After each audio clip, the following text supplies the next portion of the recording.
Thank you, Mr. Speaker, sir. I thank the Honourable Minister for a very detailed reply. But before I ask my first supplementary, let me flag a few issues which should be of concern to all of us. Maldives. आप तो प्रश्न पूछो, मुद्दे मत रखो, प्रश्न काल है ने।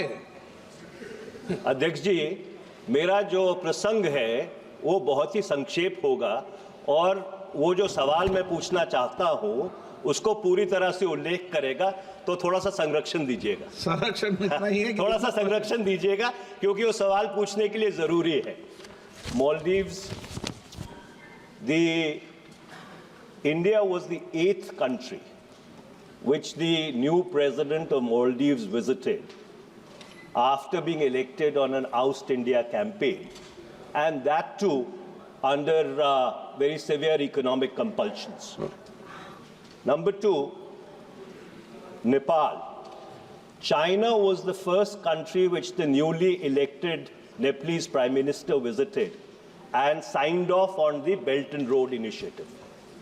Sri Lanka, 12.95% of Sri Lanka's external debt is still held by China, which gives it economic leverage. मैं सवाल पूछ रहा हूँ सर, मैं सवाल पूछ रहा हूँ सर, मैं सवाल पूछ रहा हूँ, सवाल पूछ रहा हूँ सर, सवाल पूछ रहा हूँ, हाँ सवाल पूछ रहा हूँ। Bhutan, the Sino-Bhutan border negotiations are in a very advanced stage, and Doklam is in play, and Bangladesh continues to be in turmoil. My question, therefore, Mr. Minister, is that while India may have a neighborhood first policy, is there any neighbor of India's which has an India first policy? Honourable member. Thank you, Mr. Speaker, sir. Mr. Speaker, sir, for my second supplementary, let me turn to our northern neighbor. In the January of 2023, there was a paper written by a senior IPS officer presented to the Conference of Director Generals and Inspector Generals of Police.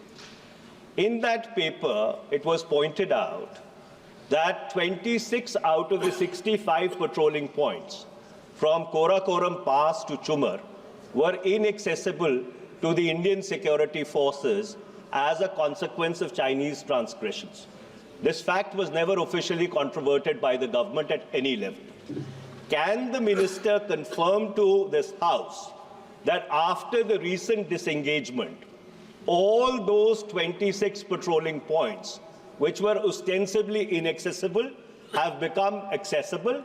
And number 2, whether the current disengagement does it in any manner ipso facto validate the 1959 Chinese claim line?